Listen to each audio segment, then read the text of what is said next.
Hey everyone. आज हम third part कर रहे हैं एक्टिव से पैसिव बढ़ाने का। ये इम्पोर्टेंट है क्योंकि बोलने में, लिखने में या कोई भी एग्ज़ाम देने में आपको बहुत मदद करता है। और एक सिंपल सा आपको तरीका बताएंगे, अगर आप 10 मिनट मेरे को देते हैं तो आप इसमें मास्टरी कर लेंगे। बाद में मैं इसके एग्जांपल भी दूंगा आपको, क्लैरिटी, बिकॉज उसकी हिंदी बताऊंगा, हिंदी क्या होती है, और कुछ ऐसे कॉम्प्लिकेशंस है वो भी बताऊंगा। तो चलो शुरू करते हैं। तो पहले मैंने आपको प्रेजेंट का बताया, फिर पास्ट का बताया। अब फ्यूचर में क्योंकि मॉडल का यूज़ होता है, विल शैल का यूज़ होता है, तो पहले उसी से स्टार्ट करते हैं। तो विल शैल के अलावा जितने भी मॉडल्स हैं आप देख रहे हैं इसके अंदर, ये विल हो, शैल हो, would, should, can, could, may, might, ought to, must, ठीक है। इन सब का एक ही तरीका है। इसमें जो एक्टिव में यूज़ करते हैं तो इसके साथ हम फर्स्ट फॉर्म लगाते हैं इन सब के बाद। ओके। फर्स्ट फॉर्म वो क्या है, तो फर्स्ट फॉर्म में कहते हैं इसको हम बोलचाल की भाषा में, लेकिन होता है ये प्रेजेंट इन्फिनेटिव विदाउट टू। वैसे इन्फिनेटिव टू के साथ होता है। टू जैसे मैं जाना चाहता हूँ, आई वांट टू गो, तो टू गो इन्फिनेटिव है, वो बाद में बताएंगे आपको इन्फिनेटिव क्या होता है। लेकिन यहाँ इतना समझ लीजिए, तो कुछ केसेस में हम टू नहीं लगाते इन्फिनेटिव के साथ। उसमें जितने मॉडल्स हैं, ऑक्सिलरीज हैं, उनके साथ हम जो इन्फिनेटिव है विदाउट टू यूज करते हैं। तो ये विदाउट टू इन्फिनेटिव है। ओके। इसलिए यहाँ पर पैसिव वॉइस में जैसे मैंने बताया बी की फॉर्म लगती फर्स्ट फॉर्म के बदले, तो यहाँ पर बी का मतलब है इज आर एम नहीं आएगा। ठीक है। इज आर एम क्योंकि इन्फिनेटिव नहीं है। जब भी टू के साथ लगाना होता है तो टू के साथ हम क्या लगाएंगे, टू बी लिखते हैं, टू इज आर एम नहीं लिखते हैं। ओके। तो इसलिए टू इसमें आता नहीं है इन मॉडल्स के बाद। तो जो इनका पैसिव बनाने के लिए इन सब के बाद हमने क्या लगाया, थर्ड फॉर्म से पहले बी का यूज किया, यानी फर्स्ट फॉर्म हमने जैसे इसमें लगाया कि कैन, कुड, मे, माइट के बाद फर्स्ट फॉर्म है, और जो पैसिव वॉइस बनाया तो बी की फर्स्ट फॉर्म लगाना है उसको हटाकर। तो फर्स्ट फॉर्म बी की मैंने बताया था इज आर एम, लेकिन यहाँ पर इन्फिनेटिव है, तो इन्फिनेटिव तो टू इज नहीं होता है, टू बी ही यूज करना होता है, तो टू इसमें यूज होता नहीं मॉडल्स के बाद। तो इसलिए यहाँ पर बी का प्रयोग किया जाता है इन सब के बाद। ओके। जैसे एक है जिसमें ऑट है, ऑट के साथ जो इन्फिनेटिव विद टू लगा, तो इसलिए मैंने ऑट टू लिखा वहां पर। और पैसिव फॉर्म एक ही होती है, जो भी यहाँ पर हमने फर्स्ट फॉर्म लगाई है उसका हमने पैसिव फॉर्म का मतलब थर्ड फॉर्म, यानी थर्ड फॉर्म बोलचाल की भाषा में बोलते हैं, वैसे होते हैं पास्ट पार्टिसिपल। क्या होता है, पास्ट पार्टिसिपल। तो इनके यूजेस ही बताएंगे क्या है, लेकिन पहले आज मैं केवल एक्टिव और पैसिव की बात कर रहा हूँ, तो वो सीख लीजिए। ठीक है। जैसे देखिए, वो तुम्हें पढ़ाएंगे, वे तुम्हें पढ़ाएंगे, तो हम क्या लिखेंगे, they will teach you. They will teach you, will के बाद मैंने क्या लगाया, फर्स्ट फॉर्म। तो अब इसमें हमने क्या करना है, इस टीच को तो हटा देंगे, और इस बी की फर्स्ट फॉर्म, बी की फर्स्ट फॉर्म का मतलब यहाँ पर इन्फिनेटिव यानी बी का यूज होगा। और अब जो काम होगा वो ऑब्जेक्ट पर होगा, रिसीवर उसको सब्जेक्ट बनाएंगे, तो यू को हम सब्जेक्ट बना देंगे, जैसे यहाँ पर देखेंगे मैंने यू सब्जेक्ट बनाया है, और उसके बाद विल के बाद बी का यूज किया, यू विल बी, और पैसिव फॉर्म लगा दिया टीच का। टीच का पैसिव फॉर्म एक ही होता है, थर्ड फॉर्म जिसको पास्ट पार्टिसिपल कहा जाता है, यू विल बी टॉट, और फिर एजेंट से पहले हम बाय लगाते हैं, बाय, दे का हो जाता है देम, बाय देम। तो इसका हिंदी क्या हो जाएगी, you will be taught by them, तुम्हें उनके द्वारा पढ़ाया जाएगा। ओके। चलो और एग्जांपल देख लेते हैं। सपोज करो कि हमने कहना कि वह इसको कर सकता है, यानी उसमें कैपेसिटी है, तो कैपेसिटी के लिए हम कैन का यूज करते हैं। तो मैं लिखता हूं he can do it. Okay. तो इसका जो पैसिव वॉइस हो जाएगा क्या हो जाएगा, अब इस किया जा सकता है, हम लिखेंगे इसको उसके द्वारा किया जा सकता है, इट को सब्जेक्ट बनाएंगे, इट कैन, अब इसके साथ बी की फर्स्ट फॉर्म यानी बी आएगा यहाँ पर, कैन बी, और डू का क्या हो जाएगा third form, done, it can be done, और एजेंट से पहले हम लगाएंगे बाय, और अब ही का हो जाएगा him, it can be done by him. ठीक इसी तरीके से अब करेंगे कि जैसे हम IV के साथ शैल का यूज करते हैं, और चेतावनी के लिए हम सेकंड और थर्ड पर्सन के साथ भी शैल का यूज करते हैं। तो अब क्या कहेंगे, जैसे आप मतलब चेतावनी देनी है कि द टीचर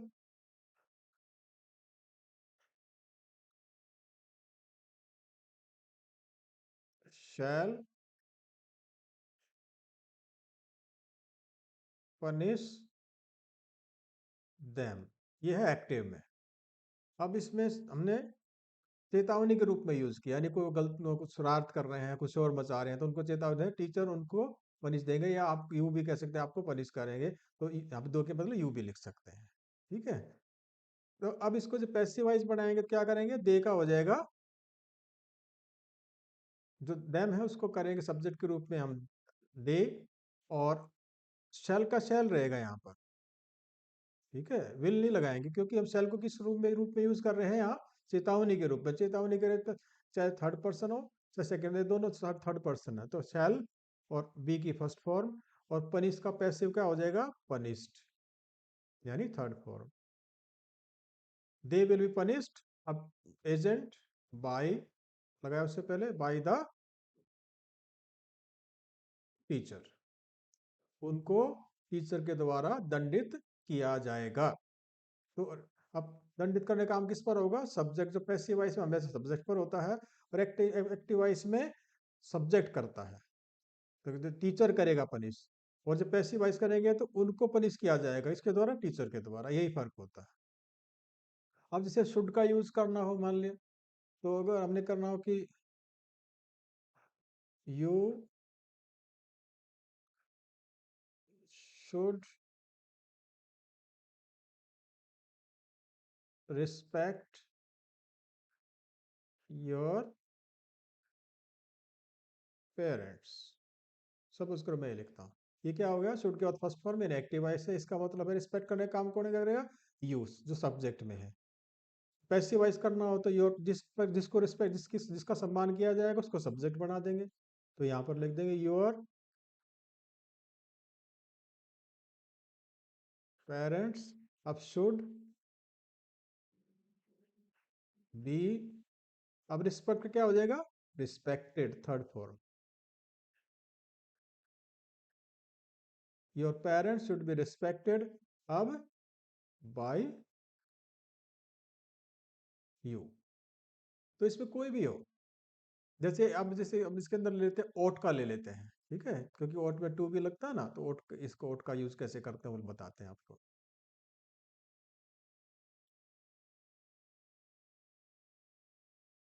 जैसे you ought to love your neighbors, जो मोरल ऑब्लिगेशन होता है उसके लिए यूज होता है ought to का प्रयोग। ओके, तो you ought to love your neighbors, आपको अपने पड़ोसियों से प्यार करना चाहिए, ये मतलब क्या है, मोरली करेक्ट है, यानी नैतिक रूप से, नैतिकता यही कहती है। तो स्पेसिफाइज करेंगे तो क्या करेंगे, और जिसको जिसको प्यार किया जाना उसको सब्जेक्ट बनाएंगे, योर नेबर्स ought टू, और फर्स्ट फॉर्म क्या लगाएंगे, बी, रिस्पेक्टेड, फिर लव है यहाँ पर, तो लव का प्रयोग किया जाएगा।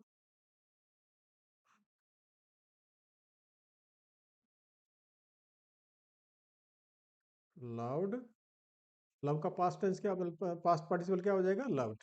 Your neighbours ought to be loved by you. तो कोई भी आप देखा, जितने भी अपने ऊपर यूज किए हैं,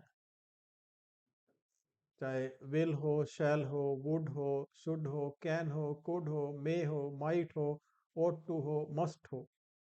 जैसे मस्ट का यूज करते हैं हम जब काम का है, कोई काम जरूरी करना हो। ठीक है, जरूरी का मतलब है आदेश के रूप में या ड्यूटी के रूप में। जैसे आपको कहना हो कि you must stop at red light, red light का मतलब है जब रेड सिग्नल हो तो जरूर रुकना है, तो हम क्या करेंगे, तो इसमें तो खैर पैसिव वॉइस बनेगा नहीं कि रुकना क्या मतलब है। आप ये कहते हैं स्टॉप योर व्हीकल कह सकते हैं, तो मैं ये कह सकता हूँ you must stop the car, ठीक है,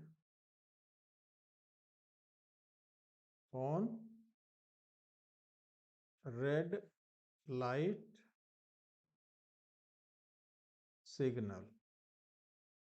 ओके, जरूर रोकनी है आपको, नहीं तो क्या होगा, फाइन हो जाएगा, चालान कट जाएगा। तो अब क्या करेंगे, कार को सब्जेक्ट बनाएंगे, कार देन तुम रोकोगे, किसको रोके, कार को रोकोगे, तो कार को सब्जेक्ट बनाएंगे पैसिव वॉइस में, द कार मस्ट, क्या करना मस्ट के बाद, बी, एक ही तरीका, अब सब में बी लगाना, बी, अब स्टॉप का क्या हो जाएगा, stopped, your car must be stopped bye you, the car must be stopped bye you on red light signal.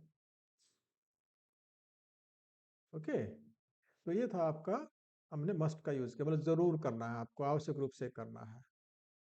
तो ये इसके प्रयोग तो मॉडल ऑक्सिलरीज के अलग से हैं, लेकिन आज मैंने बताया आपको कि एक्टिव से पैसिव कैसे करना है। अब बाकी भी मैं थोड़ा सा एक बता देता हूँ कि हमने कौन कौन से किए हैं, उसके एग्जाम्पल भी थोड़ा प्रैक्टिस कर लेते हैं। जैसे मैं लिखता हूँ यहाँ पर, जैसे हमने प्रेजेंट का किया, तो प्रेजेंट क्या किया कि मैं कहता हूँ कि सीता लव्स राम। ओके, अब ये कौन सा, ये फर्स्ट फॉर्म है, तो फर्स्ट फॉर्म में क्या करते हैं हम, बी की फर्स्ट फॉर्म लगाना है।